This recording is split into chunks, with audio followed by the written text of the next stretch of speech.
நம்ம இதய பலத்தை, இதயத்தினுடைய பலம் அப்படின்றத பத்தி பேச போறோம். அதனுடைய முதல் வந்து நமக்கு இதயத்துல பாதிப்பு ஏற்படுறது, அதாவது பிபி அதிகமாச்சுன்னா நம்ம இதயம் பாதிக்குது. அப்போ அந்த பிபி வராம நம்ம என்ன செய்யணும், இதயத்தினுடைய படபடப்பு ஏற்படாம என்ன செய்யணும், இப்படி இந்த சப்ஜெக்ட் தான் நம்ம பார்க்குறோம். சார் பிபின்னா என்ன சார்? பிபின்னா என்னன்னா, நம்ம முதல்ல வந்து இதயத்தை பத்தி ஒரு 2 நிமிஷம் தெரிஞ்சுக்கலாம். இதயம் வந்து 4 அறைகளை கொண்டது. வென்ட்ரிக்கல், ஆரிக்கல் அப்படின்ற மாதிரி, அதாவது தமனி சிறை. அது மேல 2 அறை, கீழே 2 அறை இருக்குது. கீழே வந்து இதயம் வந்து பம்ப் பண்ணும்போது, அந்த பம்ப் பண்றதுனால ரத்தம் உள்ளங்கால இருந்து உச்சந்தலை வரைக்கும் தூரம் இருக்கிற அனைத்து உறுப்புகளுக்கும் ரத்தம் வந்து வேகமாக போகுது. இது பம்ப் பண்ற ரத்தம். உடம்ப ரத்தம் எல்லாம் சுத்திட்டு வந்து அந்த கழிவுகளை சுமந்து கொண்டு திரும்ப இதயத்துக்கு வருது. அது அவருடைய ப்ரெஷர் கம்மியா இருக்கும். இதயம் பம்ப் பண்ணும்போது அனுப்புற ரத்தத்தினுடைய ப்ரெஷர் அதிகமா இருக்கும். இதுக்கு பேர் வந்து டயஸ்டாலிக்னு சொல்லுவோம், சிஸ்டாலிக்னு சொல்லுவோம். திரும்பி வர ரத்தத்தினுடைய ப்ரெஷர் வந்து சிஸ்டாலிக்னு சொல்லுவோம், டயஸ்டாலிக்னு சொல்லுவோம். Systolic, diastolic, sorry. அனுப்பும்போது படுறது சிஸ்டாலிக், திரும்பி வரும்போது வந்து டயஸ்டாலிக். இந்த நம்ம ரத்தத்தை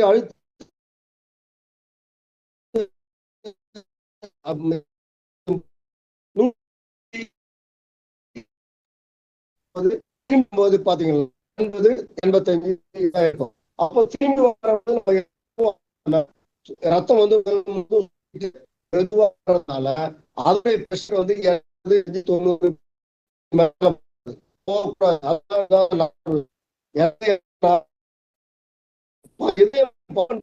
அந்த ரத்தம் 120 அந்த வயசு மாதிரி கூடலாம்.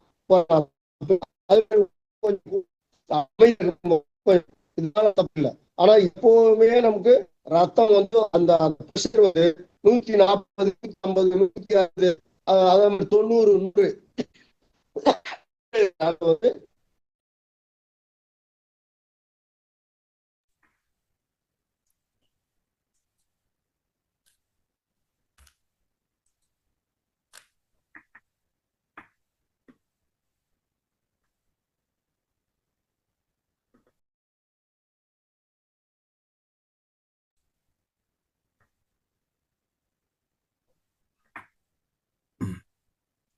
மாஸ்டர்ஸ்,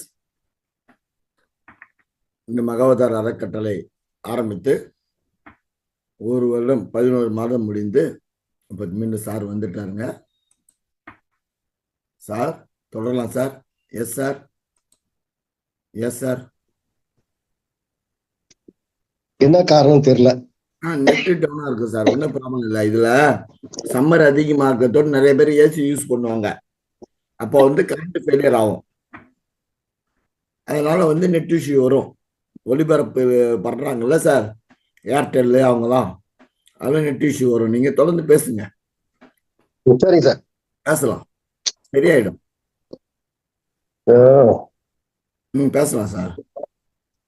வந்துட்டேன் சார். சொல்லுங்க, பொறுமையா வாங்க, பொறுமையா வாங்க. இதுதான் சார் ரத்த அழுத்தம். அதாவது ரத்தம் வெளியே போறதுனுடைய அந்த 130 இருக்கலாம், திரும்பி வரும்போது இருக்கிற அதாவது 130/80, 90 இப்படி இருக்கலாம். அதாவது இந்த வயது மாறுபடும் போது கொஞ்சம் கூடலாம் குறையலாம், தப்பு இல்லை. அதனால ரொம்ப பயப்பட தேவையில்லை. அதாவது ஒரு மனிதனுடைய வயது வந்து 60ன்னா அவருக்கு 160 பிரஷர் இருக்கலாம். ஆனா திரும்பி ரத்தம் வர இந்த டயஸ்டாலிக் வந்து 90க்குள்ள இருக்கலாம். இது பரவாயில்ல. ஆனா எப்பவுமே ரத்த அழுத்தம் வந்து இளைஞர்களுக்கு மட்டும்தான் அந்த 120, 130, 80 இருக்கும். 130/80 இருக்கும். நம்ம மாதிரி வயதானவங்களுக்கெல்லாம் 150 இருக்கலாம், தப்பு இல்லை. 150, 85, 90 வரைக்கும் இருக்கலாம். ஆனா 90க்கு மேல போகக்கூடாது கீழே அந்த டயஸ்டாலிக். இது வராத மாதிரி பாத்துக்கணும். சரி, சரி சார், இதெல்லாம் வராம இருக்கணும், நம்ம ஆரோக்கியமா இருக்கணும், இதுக்கு எப்படி என்ன வேணும், நாம ஏன் இப்படி இருக்க முடியாதா அப்படின்னா கண்டிப்பா முடியும். அதாவது நம்ம பொதுவா நம்ம சில விஷயங்கள் இதயம் வந்து பத்தி தெரிஞ்சோம்னா, இதயத்துடைய இந்த நரம்புடைய நீளம் வந்து 72 மீட்டர் இருக்குது. நம்ம இதயம் வந்து 1,00,000 முறை துடிக்குது. நம்ம உடல் வந்து எப்பவுமே நம்ம இதயத்துல 5 லிட்டர் ரத்தம் இருக்குது. இந்த 5 லிட்டர் ரத்தம் தான் திரும்ப திரும்ப போய் வந்து சுத்தமடைந்து நம்ம ஆக்சிஜனை சுமந்து கொண்டு போது. நுரையீரல் மூலமாக நமக்கு ஆக்சிஜன் வருது இல்லைங்களா, அந்த ஆக்சிஜனை ரத்தம் வந்து சுமந்து கொண்டு போய் எல்லா உறுப்புகளுக்கும் செலுத்திட்டு கழிவுகளை, கார்பன் டை ஆக்சைடை திரும்ப கொண்டு வந்து நம்ம உடலுக்கு நல்ல இது கொடுக்குது, நல்ல ரத்தத்தை கொடுக்குது. இப்போ இந்த நல்ல ரத்தத்தின் இந்த ரத்தம் வந்து எப்படி சுரக்குதுன்னா, எலும்பு மஜ்ஜைகள் மூலமாக சுரக்கிறது. நம்முடைய ரத்தம் வந்து நல்ல சத்துக்களை கொடுக்கும் போது அந்த சத்துக்கள் நல்ல ரத்தமாக எலும்பு மஜ்ஜைகள் மூலம் தான் ரத்தம் சுரக்கிறது. அப்போ பிபி வராம இருக்கிறதுக்கு என்ன செய்யணும் அப்படின்னா அறுசுவை உணவு சாப்பிடணும். அறுசுவைனா என்ன? அதாவது உப்பு, புளிப்பு, இனிப்பு, காரம், கசப்பு, துவர்ப்பு இதெல்லாம் தான் அறுசுவை உணவுகள். இந்த அறுசுவை உணவுகளை அதாவது நம்ம வந்து என்னன்னா இனிப்பு சாப்பிடுவோம், புளிப்பு சாப்பிடுவோம், காரம் சாப்பிடுவோம், கசப்பு சாப்பிட மாட்டோம், துவர்ப்பு சாப்பிட மாட்டோம்.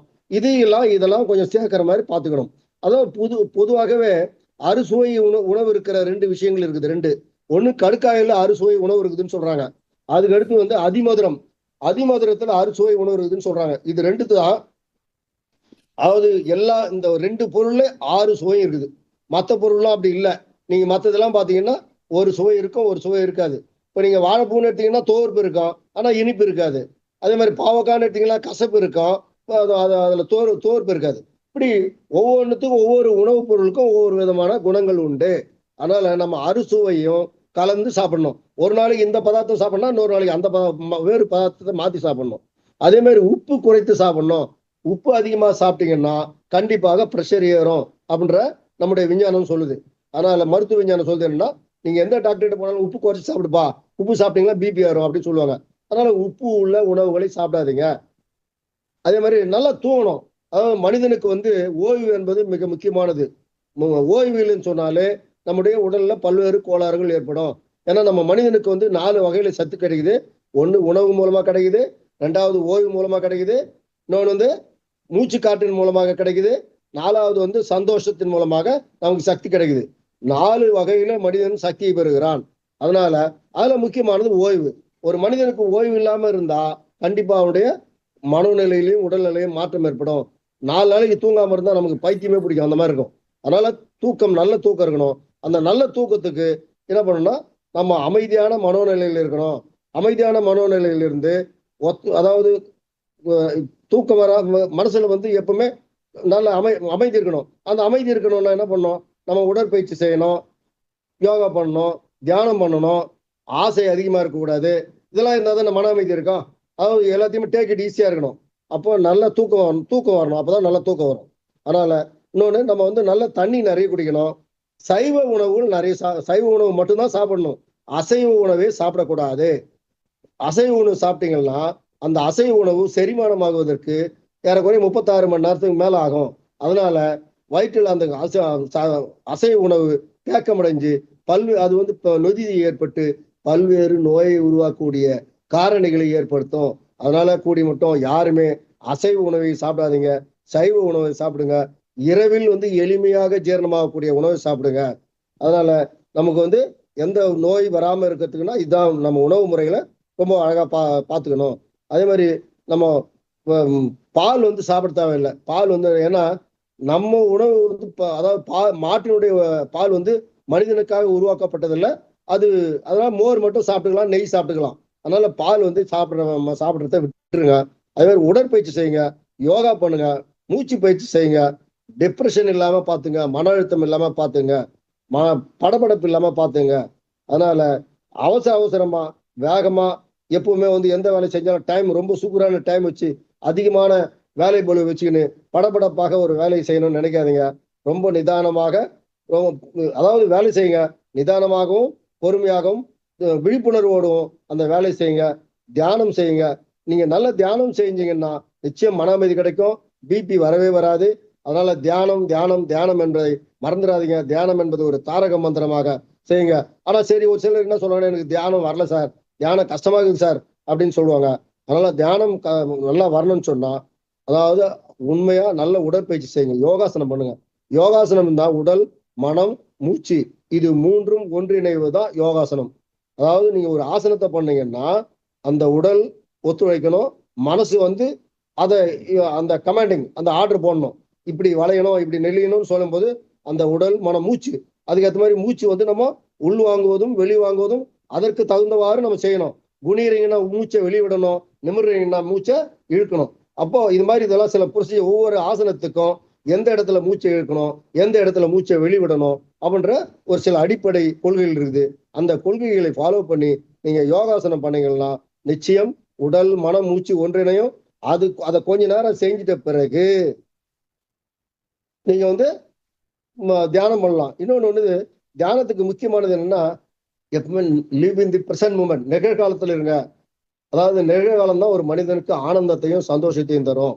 கடந்த காலம் என்பது வருத்தத்தை தரும். நீங்க நேற்று நடந்த ஒரு நிகழ்வு வச்சு வருத்தப்பட்டிருந்தீங்கன்னா நிச்சயம் நித்த நமக்கு வருத்தம் தான் மிஞ்சம். வருத்தம் இருக்கும்போது தியானம் பண்ணா வராது. அதே மாதிரி எதிர்காலத்தை பத்தி ஒரு பெரிய கற்பனை தேவையில்லை. எதிர்காலத்தை பத்தி நீங்க ரொம்ப திட்டமிட்டு ரொம்ப அதை நம்பிக்கை இது பண்ணியிருந்தீங்கன்னா ஏமாற்றம் வரும். ஏமாற்றம் வரும்போது உங்களால தாங்கிக்க முடியாது, மனசுல வலி ஏற்படும். அதனால நிகழ்காலத்துல வாழ பழகிங்க. அதே மாதிரி இன்பமும் துன்பமும் ஒன்றை ஒன்று சார்ந்ததுதான். இன்பம் இருக்கும்போது துன்பம் சில நேரத்துல வரும். ஆனா அந்த இன்பத்தையும் துன்பத்தையும் சமமா பாவிக்க கத்துங்க. விழிப்புணர்வோடு இருந்தீங்கன்னா, விழிப்புணர்வோடு தியானத்தின் மூலமா அந்த துன்பத்தை நீங்க ஈஸியா டேக்கிள் பண்ணக்கூடிய திறமையும் சக்தியும் விழிப்புணர்வும் நமக்கு தியானத்தின் மூலமாக கிடைக்கும். அதே மாதிரி மனிதர்களையும் சூழ்நிலையும் அப்படியே ஏத்துக்கோ அப்படின்னு சொல்றாங்க. மனிதர்கள்னா அது ஒரு சின்ன ஒரு கதை சொல்றேன். மனிதர்களை எப்படி அப்படியே ஏத்துக்கிறது அப்படின்னா, ஒரு இரவுல நீங்க பத்து நல்லா தூங்கிடுறீங்க. ஒரு திருடன் சோரேறி குச்சி எப்படியோ உள்ள வந்துடுறான். உள்ள முதல்ல போய் சமையல் ரூம் போய் ஏதோ சாப்பிட, முதல்ல அவன் பசி, ஏழையான திருடன். பசி பெரிய பணக்கார திருடன் இல்லை, ஏழையான திருடன். அவன் ஏழையான திருடன் சமையல் ரூம்ல போய் ஏதோ சாப்பாடு கிடைக்குமா முதல்ல சாப்பிடலாம்னு நினைச்சு போவான். அப்படி சாப்பிடும்போது ஏதோ சாமான தட்டுப்பட்டு சத்தம் கேட்டு எல்லாரும் விழித்து எழுந்து அவனை அடிச்சிடுவாங்க, ரத்தம்லாம் வரும். அப்புறம் உடனே என்ன பண்ணுவாங்க, அவனுக்கு சரி என்னடா அது நம்ம இப்படி ரத்தம் வர அடிச்சிட்டோமே அப்படின்னு சொல்லிட்டு அவனுக்கு மருந்து போட்டு கட்டு போட்டு, அப்புறம் பசி தானே பசிக்காக வந்தான்னு சொல்லிட்டு அவனுக்கு சாப்பாடு போடுவாங்க. சாப்பாடு போட்டுட்டு இவங்க என்ன பண்ணுவாங்கன்னா எல்லாரும் படுத்துக்குவாங்க, அவனும் ஒரு மூலையில படுத்துக்குவான். ஆனா இவன் வெடிகாலம் என்ன பண்ணுவான்னா, இவன் எல்லாம் படுத்துன்னு தோணுன்னா வீட்டுல இருக்கிற சாமானு அவனுக்கு என்னென்ன பொருள் தேவையோ அத்தனையும் எடுத்துக்கின்னு மூட்டை கட்டிக்கின்னு இவன் எல்லாம் தூங்கிட்டாங்க இல்லை, இவங்க நல்லா ஆழ்ந்து தூங்கிட்டாங்க. இவனை கவனிச்சதுக்கும் இவங்க ஆழ்ந்து தூங்கிட்டாங்க. அதுக்கப்புறம் இவன் என்ன பண்ண, மொத்தத்தையும் என்னென்ன தேவைப்படுதோ அதெல்லாம் எடுத்துன்னு வீட்டை விட்டு வெடியால வெளியே கிளம்பிட்டான். அப்போ அந்த மனிதனை திருடனாக பாவிக்காத, ஏதோ அவனை அடிச்சிட்டான், அவன் மேல பரிதாபப்படணும். ஆனா பரிதாபப்பட்டாலும் அவன் திருடன் தான். அந்த திருடனை எப்பவுமே நம்ம மாத்தி யோசிக்க கூடாது. அதனால திருடனை என்ன பண்ணிருக்கணும், அவங்க அப்போ உணவு போட்டு ஒண்ணு ஸ்டேஷன்ல கொண்டு போய் விட்டுருக்கணும், இல்லைன்னா வெளியே தெத்தி விட்டுருக்கணும். இது செஞ்சிருந்தா அவங்களுக்கு அந்த இரவு அந்த பொருள் அவங்களுக்கு திருடு போயிருக்காது. அதனால கருணை காட்டணும். ஆனா கருணை காட்டணுன்ற பேர்ல அவனை உள்ள விட்டு நம்பி நம்ம ஏமாந்துடக்கூடாது. அதுதான் மனிதர்களையும் சூழ்நிலையும் அப்படியே ஏத்துக்கோ அப்படின்னு சொல்றாங்க. அதே மாதிரி ஒரு கருவாட்டு கடை இருக்குது, அங்க போய் கருவாட்டு கடையான போய் இந்த கருவாட்டு கடை ரொம்ப நாத்தடிக்குது அப்படின்னு நினைச்சா வேலை ஆகுமா? கருவாட்டு கடைன்னா நாத்தம் தான் அடிக்கும், பஸ் ஸ்டாண்டுன்னு போனா சவுண்டு தான் வரும். இதெல்லாம் மனசு ரீதியாக நம்ம அக்செப்ட் பண்ணிக்கணும். அது இதுதான் சார். இந்த அதே மாதிரி அடுத்தவர்களை குறை சொல்லணும்னு நினைக்கக்கூடாது. நீங்க ஒரு ஆளை பார்த்து இப்படி குறை சொல்லணும்னு நினைச்சீங்கன்னா 3 விரல்கள் நம்மை நோக்கி நம்மளுடைய குறைகளை சுட்டி காட்டும். அதனால நாம அடுத்தவருடைய குறைகளை சுட்டி காட்டுறது, அடுத்தவர்களை எப்பவுமே குறை சொல்றது, இதெல்லாம் தவிர்த்துட்டு நிறைய மட்டும் நாம பேசணும். குறைகள் தானாகவே விலகிவிடும். நீங்க ஒரு மனுஷனை பாசிட்டிவா பரவாயில்லப்பா, யூ ஆர் குட், நல்லா செஞ்சிருக்கிறப்பா அப்படின்னு சொன்னீங்கன்னா அவர் சந்தோஷப்படுவாரு. அவர்கிட்ட இருக்கிற குறை அவர் சரி செஞ்சுக்குவாரு. அதனால மனசு ரீதியாக, ஏன்னா இதெல்லாம் நான் ஏன் சொல்ல வரேன்னா, முதல்ல நம்ம மனசை தெளிவுபடுத்திக்கணும், தூய்மைப்படுத்திக்கணும். அப்படி தூய்மைப்படுத்திக்கணும்னா உங்களுக்கு டென்ஷன் வராது. டென்ஷன் இல்லைன்னா பிபி வராது. இதான் இதனோட சொல்ற இந்த விஷயங்கள். அதுக்கு அடுத்த விஷயங்கள் நம்ம சாப்பிடக்கூடாத விஷயங்கள் என்னென்ன உணவுகள் நம்ம சாப்பிடக்கூடாது அப்படின்னு சொல்றோம். பொதுவாக பீடி சிகரெட், இந்த சிகரெட்லாம் புகை பிடிக்க கூடாது. ஆல்கஹால் சாப்பிடக்கூடாது. ஆல்கஹால் சாப்பிட்டீங்கன்னா ரத்தத்தை கெடுக்கும். ரத்தம் ரத்தத்துல அழுக்குகள் அதாவது என்ன சொல்றது, ரசாயனங்கள் சேரும், கழிவுகள் தேக்கமடையும். அதனால நம்ம உடல்நிலை ரத்தம் கெட்டு போச்சுன்னா பிபி வரும். அதே மாதிரி வெள்ளை சர்க்கரையை பயன்படுத்தாதீங்க. மைதாவில் ஆன பரோட்டா, பிஸ்கட்டு, பேக்கரி ஐட்டங்கள் இதெல்லாம் சாப்பிடாதீங்க. பொரித்த உணவுகளை சாப்பிடாதீங்க. அதே மாதிரி பேக்கடு ஃபுட்டு, அதாவது டப்பாயில் அடைத்த உணவுகளை சாப்பிடணும்னு நினைக்காதீங்க. வறுத்த உணவுகளை சாப்பிடாதீங்க. கெமிக்கல் கலந்த உணவுகளை சாப்பிடாதீங்க. சிக்கன் பகோடா சாப்பிடாதீங்க. எனக்கு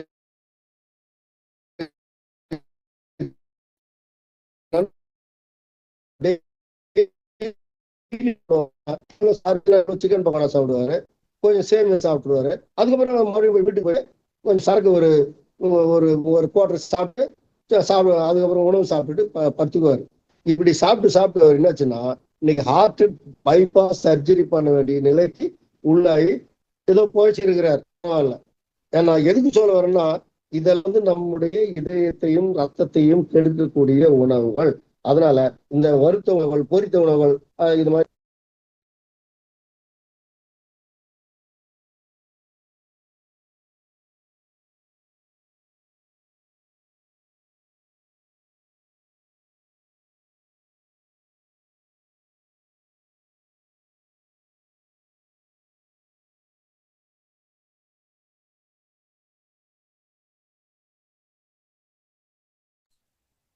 சார் சார்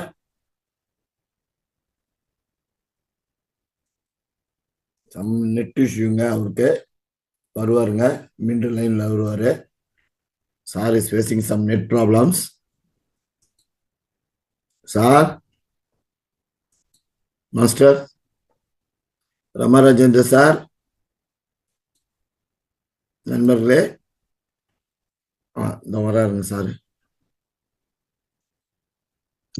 சார் ஆட்டோமேட்டிக்கா வந்து அன்மியூட் ஆயிட்டு சார்.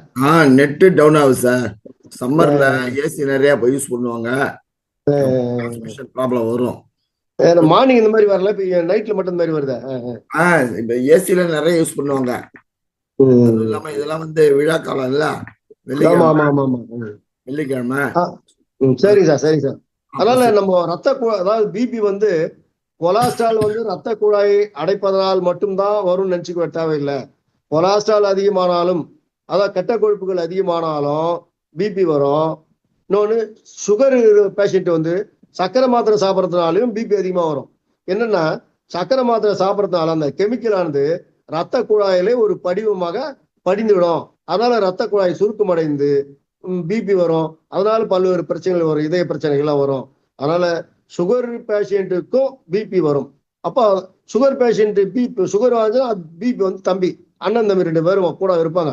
அப்போ அதுக்கு என்ன பண்ணணும்னா, நம்ம வந்து சுகர் பேஷண்ட்டு கூட நிறைய கெமிக்கல், அலோபதி கெமிக்கல் மாத்திரைகளை சாப்பிட்டாலும் அளவுக்கு அதிகமாக சாப்பிடாம கூட இயற்கை உணவுகளையும் இயற்கை மருந்துகளையும், அதாவது சித்தா ஆயுர்வேதா மருந்துகளையும் கூட கொஞ்சம் ஒரு வேலை எடுத்துக்கணும்.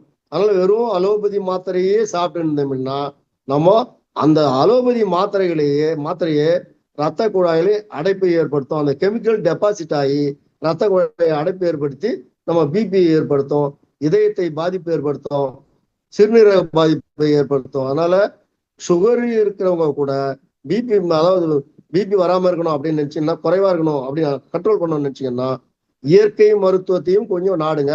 இயற்கை மருத்துவருடைய ஆலோசனை கேட்டு அது என்ன பண்ணுமோ அந்த அதுக்கான மருந்தையும் சாப்பிடுங்க. அலோபதி மருந்து மட்டுமே சாப்பிடாதீங்க. இன்னொன்று, நம்ம இந்த பிபி இல்லாம இருக்கணும்னா ஒரு சில விஷயங்கள் நம்ம பண்ண வேண்டியது. இப்ப என்னை பொறுத்தவரை என்னுடைய அனுபவம் என்னன்னா, நான் ஏற்கனவே ஒரு 18 வருஷங்கள் பிபி மாத்திரை சாப்பிட்டுருந்தேன். ஆனா இப்போ வந்து நான் ஒரு வருஷம் 3 மாசமாக பிபி மாத்திரை சாப்பிட்றதே கிடையாது. அப்போ இது எப்படி சாத்தியப்பட்டுச்சு அப்படின்னு சொன்னா, எனக்கு ஒரு மருத்துவர் சொன்னாரு, ஒரு இயற்கை மருத்துவர் ஒருத்தர் சொன்னாரு, ஐயா நீ வந்து பால் உணவுகள் சாப்பிடாத, எண்ணெய் உணவுகள் சாப்பிடாத, எண்ணெய் சாப்பிடாத, இப்படிலாம் இருந்தேன்னா அதுக்கப்புறம் வந்து இதெல்லாம் செய்தீங்கன்னா உனக்கு பிபி கண்ட்ரோல் வரும்னு சொன்னார். நான் இப்போதைக்கு பால் சாப்பிட்றதில்ல, எண்ணெய் உணவுகள் சாப்பிட்றதில்ல, நெய் மட்டும் கொஞ்சம் சாப்பிடுவேன், மற்றபடி அசைவம் சாப்பிட்றதில்ல. அது மட்டும் இல்ல, ஒவ்வொரு உணவிற்கு முன்பும் பழம் சாப்பிடுறேன். அதாவது காலை, மதியம், இரவு 3 வேளைக்கு முன்னையும் ஏதாவது ஒரு பழம் சாப்பிடுவேன். அந்த பழம் சாப்பிட்டுட்டு அதுக்கப்புறம் உணவு சாப்பிடுவேன். அதே மாதிரி 15 நாள் இல்லை வாரத்துக்கு ஒரு நாள் வந்து ஒரு வேளை விரதம் இருப்பேன். இல்லை 15 நாளைக்கு ஒரு முறை இருந்தீங்கன்னா கூட பரவாயில்ல, மாசத்துக்கு 2 முறை வந்து ஒரு வேளை உணவை கட் பண்ணி வேணும் பழ ஜூஸ் சாப்பிட்டுங்க. ராத்திரில கூட வந்து 6 மணிக்கே சாப்பிடுவேன். நான் 8 மணிக்கு 9 மணிக்கு சாப்பிட்றதில்ல, 6 மணிக்கு சாப்பிட்டுட்டு 9, 9:30க்கு படுத்துக்குவேன். சரி, சப்போஸ் நீங்க ஒரு 10:30 மணிக்கு படுக்க வேண்டிய சூழ்நிலை வருது அப்படின்னு சொன்னா, அந்த பசியை ஈடுகட்டுவதற்கான இது பசிக்கும். 10:30 மணி ஆயிடுச்சுன்னா ஒரு மாதிரி தூக்கம் வருமா வராதுன்ற மாதிரி ஒரு சந்தேகம் இருக்கும். அப்போ ஒரு ஆப்பிள் சாப்பிட்டுட்டு படுத்தீங்கன்னா நல்ல தூக்கம் வரும். அதனால இரவில் சாப்பிடுவதற்கு லேட் ஆயிடுச்சுன்னா பழ உணவுகளை எடுத்துங்க, ஒண்ணும் பண்ணாது. அப்படி அந்த பழ உணவுகள் உங்களுக்கு எதுனா கூல் பண்ணும் அப்படின்னு நினைச்சீங்கன்னா கொஞ்சம் மிளகுத்தூள் சேர்த்து பழ உணவுகளை எடுத்துங்க. மிளகுத்தூளோட எந்த பழத்தை வேணாலும் சேர்த்துக்கலாம், எந்த பழமும் உங்களுக்கு கோல்டு பண்ணாது. அதனால இதுல முக்கியமானது மிளகுத்தூளை சேர்த்துங்க. அதை குறிப்பா அதை பயன்படுத்திங்க, மிளகுத்தூளோடு சாப்பிடலாம். அதனால நான் வந்து இப்போதைக்கு பிபி மாத்திரை சாப்பிடாம தான் இருக்கிறேன். இப்போ என்னுடைய பிபி லெவல் பாத்தீங்கன்னா 120, 85 இப்படிதான் இருக்குது, அதிகமாவே இல்லை. அப்போ இது ஒரு பெரிய சந்தோஷம் தானே. பிபி மாத்திரை இல்லாம நான் வாழறேன் இல்லையா? அது மாதிரி நீங்களும் ஏன் வாழக்கூடாது? இந்த உணவுமுறையை நீங்க ஃபாலோ பண்ணுங்க. பண்ணீங்களா? நிச்சயம் நீங்களும் பிபி இல்லாம வாழலாம். அதாவது ஆரம்பத்திலேயே நீங்க வந்து சைவ உணவுலயே இருந்துட்டீங்கன்னா, ஏன்னா நானும் நிறைய இடையில அசைவம்லாம் நிறைய சாப்பிட்டேன். அதாவது ஒரே நேரத்துல வந்து 1/2 கிலோ அப்படிலாம் கறி சாப்பிடுவேன். முதல்ல வந்து நான் இளமையில ஒரு 5வது படிக்கிற வரைக்கும் முழு சைவத்துல இருந்தேன். புத்தர் மகாவீரர் பாடத்தை படிச்சுட்டு பாவம் அதெல்லாம் செய்யக்கூடாது அப்படின்ற மாதிரி அசைவ அதுக்கப்புறம் சைவத்துக்கு வந்துட்டேன். அப்படி சைவத்துக்கு வந்துட்டு மறுபடியும் என்னுடைய உடல் வந்து மெலிசா இருக்குது, ரொம்ப லீனா இருக்கிறேன்னு சொல்லிட்டு எங்க வீட்டுல திட்டின உடனே ஒரு 20 வயசுக்கு பிறகு 20-25 வயசுக்கு பிறகு அசைவத்துக்கு மாறினேன். அசைவத்துக்கு மாறினால ஒரு வெறித்தனமா ஒரே நேரத்துல 1/2 கிலோ கறி 1/4 கிலோ கறி இப்படிலாம் வேக வச்சு நிறைய நாங்களே இளைஞர்கள் ஒரு 4 பேர் சேர்ந்து இப்படிலாம் கண்டுபிடி சாப்பிட ஆரம்பிச்சோம். அதனுடைய விளைவு எனக்கு கொலஸ்ட்ரால் அதிகமாகி போச்சு. அப்புறம் வந்து பிபி அதிகமாகி போச்சு. அப்புறம் பார்த்தா சரி இது நம்ம தவறு, இனிமே இப்படி எல்லாம் பண்ணக்கூடாதுன்னு சொல்லிட்டு அதுக்கப்புறம் அந்த மாற்றத்துக்கு உள்ளாயிட்டேன். அதனால முதல்ல வந்து என்னன்னா கறி உணவுகள் சாப்பிடாத இருந்தேன். ஆட்டுக்கறி மட்டும் சாப்பிடாத இருந்தேன். ஆனாலும் பிபி மாத்திரம் சாப்பிட்டு இருந்தேன். அதே மாதிரி எண்ணெய்கள் அதிகமா சாப்பிடாத இருந்தேன். பூரி, வடை, போண்டா, பஜ்ஜி எல்லாம் நிறைய சாப்பிடாத இருந்தேன். இருந்தாலும் என்னுடைய பிபி இருந்துச்சு. பிபி மாத்திரை கொஞ்சம் சாப்பிட்டு தான் இருந்தேன். அதுக்கப்புறம் தான் இது இப்படி ஒரு மருத்துவர் சொன்னார், சார் நான் இதெல்லாம் சாப்பிடறதில்ல, எனக்கு இப்படி பிபி இருக்குது சார், என்ன சார் பண்றது அப்படின்னா. அப்புறம் தான் இந்த உணவு முறை சொன்னாரு. டெய்லி சாயந்தரம் 6 மணிக்கு முன்னாடி சாப்பிடு, சுத்தமா பால் மோர் எதுவுமே சாப்பிடாத, வடை போண்டா பஜ்ஜி சாப்பிடாத, இந்த கோழிக்கறி சாப்பிடுன்னு சொன்னேன். கோழிக்கறி மீன்லாம் சாப்பிடுவோம் சார், அதெல்லாமும் சாப்பிடாத, எந்த இதுவும் சாப்பிடாத, அசைவ உணவை முழுசா விட்டுட்டு முழு சைவ உணவு சாப்பிடு, நிறைய காய்கறிகள் சாப்பிடு, ஒவ்வொரு சாப்பாட்டுக்கு முன்னத்தையும் பழம் சாப்பிடு. இப்படி பழம் சாப்பிட்டீங்கன்னா நிச்சயம் உன் உடலில் மாற்றங்கள் ஏற்படும். வாரத்துல ஒரு நாள் இல்ல முடிந்தா 15 நாளுக்கு ஒரு முறை விரதம் இரு. நீ நிச்சயம் பாரு, உன்னுடைய வயிற்றுல இருக்கிற உன் உடல்ல இருக்கிற அனைத்து கழிவுகளும் வெளியேறிவிடும். அப்படி கழிவுகள் வெளியேறிச்சுன்னா உனக்கு கழிவுகளுடைய தேக்கம் ஏற்படாது, நோய் உருவாகாது, நீ ஆரோக்கியமாக இருப்ப அப்படின்னு சொல்லி எனக்கு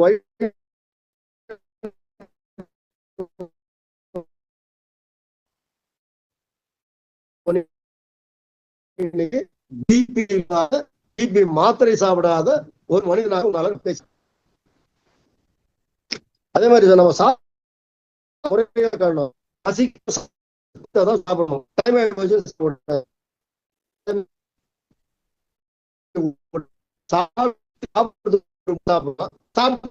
சாப்பிடணும். இடையில ஒரு 200 300 400 தண்ணி கொடுக்குறாங்க. ஒரு உணவும்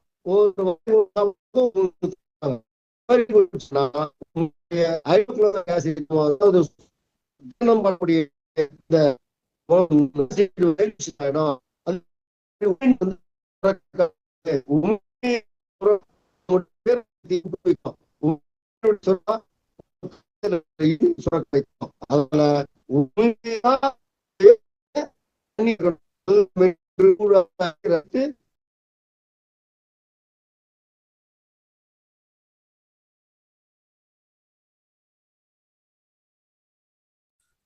நமது மாஸ்டருக்கு வந்து நெட் இஷ்யூ நிறைய இருக்கு இன்னைக்கு. ஏன்னா கரண்ட் வந்து ஏசி நிறைய யூஸ் பண்ணுறோம் அந்த ஏரியாவில்.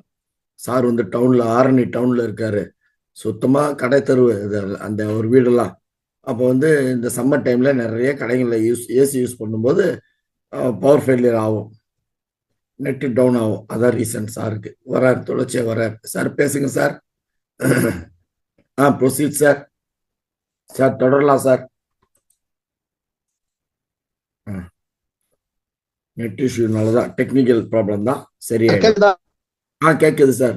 கேக்குதா சார் நீங்க வீடியோ ஆஃப் பண்ணிட்டு கூட பேசுங்க சார்.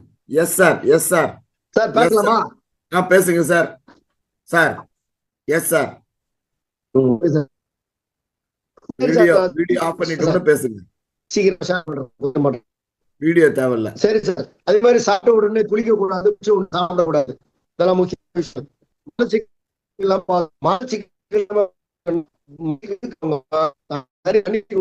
அப்புறம் வந்து திராட்சை பழம் தேவைப்படும். அப்போ காய்ந்த திராட்சை சாப்பிட்டீங்கன்னா மலச்சிக்கல் வராது. அதாவது பாட்டு உணவு சிக்காது. காய்ந்த திராட்சை இல்லை இரவில் படும்போது திரிபா சுத்தம் என்ற, அதாவது திரிபாலான கடுக்காய், தாண்டிக்காய்,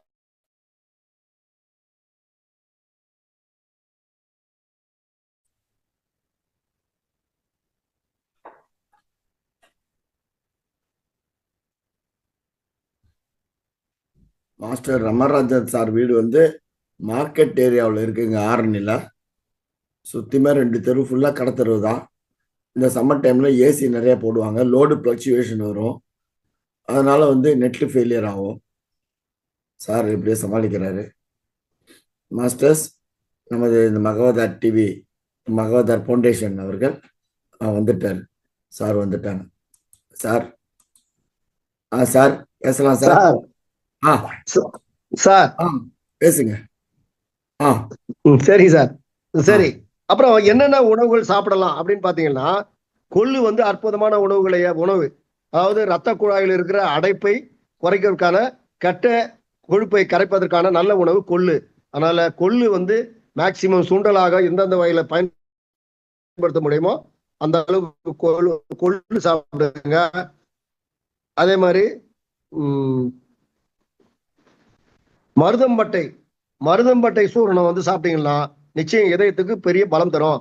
மருதம்பட்டை கேப்சூல்னு நாட்டு மருந்து கடையில விற்கும். அதனால நீங்க நாட்டு மருந்து கடையிலயோ இல்ல நாட்டு மருந்து கடையில மருதம்பட்டை சூரணம் கூட கேட்டு வாங்கலாம். மருதம்பட்டை எல்லாம் வந்து இயற்கையான ஒரு மரப்பட்டையினுடைய தூள். அதனால அதை கொஞ்சம் ஒரு 1/2 ஸ்பூன் எடுத்து தண்ணி போட்டு குடிக்கலாம், தப்பு இல்லை. அதனால மருதம்பட்டை என்பது எந்த கெமிக்கலும் சேர்ந்தது இல்லை. கெமிக்கல் இல்லை. நீங்க எங்கன்னா மருத மரம் இருந்தா அந்த பட்டையை கூட நீங்களே கூட செதுக்கி பச்சையா கூட தண்ணியில கொதிக்க வச்சு குடிக்கலாம். இல்ல உணர்த்தி தூளாக்கி அதை கூட சாப்பிடலாம். மருதம்பட்டை ஞாபகம் வச்சுங்க. அதனால கொள்ளு, மருதம்பட்டை, அப்புறம் வந்து பீட்ரூட்டு, இதெல்லாம் ரொம்ப நல்லது. அதே மாதிரி கொத்தவரங்காய் நம்ம பச்சை இருக்குது இல்லையா, கொத்தவரங்காய். அந்த கொத்தவரங்காய ஒரு 5 கொத்தவரங்காய் பச்சையா மிக்சியில போட்டு அடிச்சு தண்ணியில அதை ஜூஸா குடிக்கலாம். இப்படி ஒரு 1 நாளைக்கு இந்த கொத்தவரங்காயை சாப்பிட்டீங்கன்னா நம்முடைய ரத்த குழாய்கள் எல்லாமே நல்ல ஆரோக்கியமா இருக்கும். ரத்த குழாய்களோட அடைப்பு குறையும், ரத்த ஓட்டம் நல்லா சீராக இருக்கும். அதே மாதிரி செம்பருத்திப்பூ, சங்குப்பூ, சங்குப்பூல 2 இருக்குது. ப்ளூ கலர் சங்குப்பூ இருக்குது, வெள்ளை கலர் சங்குப்பூ இருக்குது. அதே மாதிரி நித்திய கல்யாணி, இதையெல்லாம் வந்து தேநீர், அதாவது டீ மாதிரி சாப்பிடலாம். கொதிக்க வச்சு பனை வெல்லம் சேர்த்து சாப்பிடலாம், தேநீர் சாப்பிடலாம். அப்புறம் கொடியில் விளைந்த நல்ல காய்கறிகள் எல்லாமே, எந்த காய் ஒன்றாலும் சாப்பிடலாம். சிறுதானியங்கள் சாப்பிடுங்க. அவ்வளவுதான். நல்ல பச்சை நிற காய்கறிகள் சாப்பிடுங்க. அதாவது நம்முடைய ரத்தம் வந்து எலும்பு மஞ்சள் தான் வருதுன்னு சொன்னேன். அதனால புரோட்டீன் உணவு, கறி சாப்பிடாதவங்க நிறைய வந்து கொட்டைகள் சாப்பிடுங்க. நல்ல காய்கறிகள், பழங்கள், கொட்டைகள், கீரைகள் இதெல்லாம் சாப்பிட்டீங்களா நல்ல டிஷ்யூல நல்ல பலமாகவும் நமக்கு ரத்தம் நல்ல ரத்தம் கிடைக்கும். அதனால நம்ம வந்து மெடிசன் இல்லாம நோயற்ற வாழலாம். அடுத்து வந்து நம்ம இதுக்கு முக்கியமானது வந்து இது என்னன்னா, இதயம் வந்து அநாதக சக்கரத்துல வருது.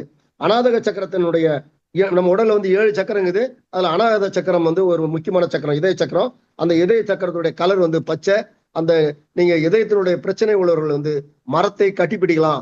மரத்தை வந்து கட்டி பிடிச்சிங்கன்னா அந்த இதய பிரச்சனைகள் உங்களுக்கு தீர்வு கிடைக்கும்.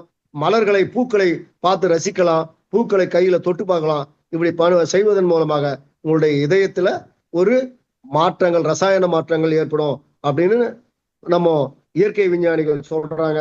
அதனால மரம் எனக்கு இதயத்தோட அந்த அநாகத சக்கரத்துடைய கலர் பச்சை. அந்த பச்சை மரங்களையும் பூக்களையும் நம்ம தொடுவதன் மூலமாக நமக்கு இதுல இருந்து ஒரு தீர்வு கிடைக்கும். அதுக்கு அடுத்தது முதிரைகள். நான் சீக்கிரமா வந்துட்டேன். முதிரைகள் வந்து முதல் முதிரை என்ன, முதல் முதிரை வந்து என்ன, சின்முதிரை. ஏன்னா நான் ஏற்கனவே உங்களுக்கு சொல்லியிருக்கேன், அதாவது ஒவ்வொரு விரலுக்கும் ஒரு தன்மை உண்டு. இது நீர் தத்துவத்தை உடையது, இது நில தத்துவத்தை உடையது. அதாவது சுண்டு விரல் நீர், மோதிர விரல் நிலம், நடுவிரல் ஆகாயம், இந்த ஆள்காட்டி விரல் வந்து காற்று, இந்த கட்டை விரல் வந்து அக்னி. சார் தெரியுதுங்களா? இது 5 தத்துவம் உடையது. அதனால இது வந்து சின்முதிரை. இந்த சின்முதிரையில மூச்சு பயிற்சி செய்யுங்க.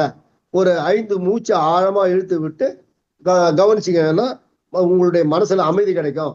அதனால இந்த சின்முதிரை, முதல் முதிரை சின்முதிரை செய்யுங்க. அப்புறம் அபான முதிரை. இந்த முதிரைக்கு பேரு அபான முதிரை. அதாவது நிலம், ஆகாயம், இதை வந்து அக்னி தொடுது. இது பேரு அபான முதிரை. இந்த அபான முதிரையின் மூலமாக கழிவுகள் தேங்காது, நல்ல ஆரோக்கியம் கிடைக்கும், இதயத்துக்கு பலம் கிடைக்கும். அதுக்கடுத்து இதய முதிரைனே ஒரு முதிரை, இது அபான வாயு முதிரை. அந்த முதிரை கொஞ்சம் கவனிச்சு, இதுதான் மிக முக்கியமான முதிரை. பாருங்க,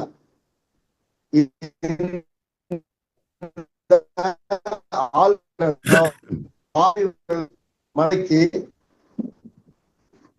ஆகாயம் பூமி இத பாத்துங்க. அவர் சுண்டு விரல் மட்டும் நீட்டி இருக்குது, நீள் விரல் நீட்டி இருக்குது பாருங்க. காற்று விரல் மடிச்சிட முதல் வந்து காற்றுடைய விரல் மடிச்சுக்கிறேன், அதாவது ஆள்காட்டி விரல மடிச்சு அக்னியுடைய அடியை தொடுகிறேன். அது பாருங்க நிலம் அக்னி இந்த 3 விரலும் தொடும். நிலமாவது விரல், நடுவிரல், இந்த 3 விரலும் தொடுது. அடியை தொட்டு இருக்குது, சுண்டு விரல் மட்டும் நீட்டி இருக்கு. சார் எல்லாருக்கும் புரியுதுங்களா சார் இது? சார் சார் கொஞ்சம் கொஞ்சம் கண்ணுக்கு தெரியல சார். தெரியல சார், கேமரா அட்ஜஸ்ட் பண்ணுங்க சார். இல்ல அடுத்த முத்திரா சொல்லுங்க. எப்படி அட்ஜஸ்ட் பண்றது? இல்ல அடுத்தது போயிடுங்க, அடுத்த mudra.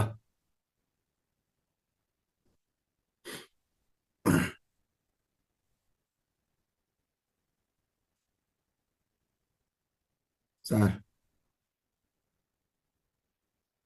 Sir yes sir. Sir sir கேக்குதா சார்? சொல்லுங்க சொல்லுங்க சார். இது வந்து இதய முத்ரா, இது முக்கியமான முத்ரா. உங்களுக்கு பிபி அதிகமானாலும், இதயம் வந்து படபடுப்பு இருந்தாலும், எந்த கஷ்டம் இருந்தாலும் இந்த முதிரையில கை வச்சுக்கலாம். நிச்சயம் உங்களுக்கு ஒரு சொல்யூஷன் கிடைக்கும், அமைதி கிடைக்கும்.